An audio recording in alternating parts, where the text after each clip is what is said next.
So we've had, look, 3 days of testimony, all behind closed doors, 3 unique perspectives that the American people didn't get to see in this partisan and unfair process that Speaker Pelosi and Adam Schiff are running.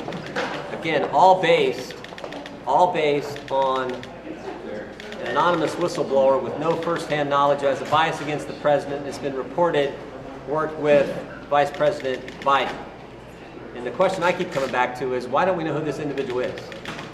We're going to investigate whether this was some sort of concocted, by design, method to bring down the President of the United States. That's a very serious allegation, but if we were given subpoena power, we could look into that issue, and yet the majority has denied the minority that opportunity to fully investigate this entire proceeding. If Congress is going to proceed on this very important measure, which is probably the most important thing that Congress can do, is remove a president from office, that it should do so with a spirit of fairness and a spirit of due process.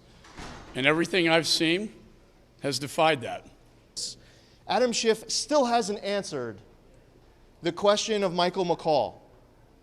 With regards to precedent, what rule is governing this entire process? A resolution should be passed on the floor immediately, calling for an inquiry for impeachment. The minority is being shut out of subpoena power.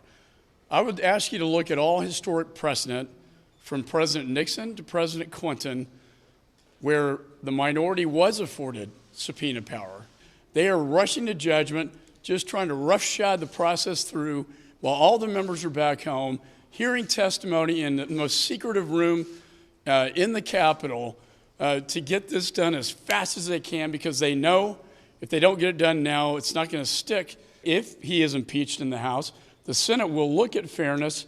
They will look at how this was done in terms of whether they convict and remove in the Senate. So this is very important. The Democrats hear this message, because what they're doing today could jeopardize everything they're trying to achieve in the Senate if those rules are not applied by.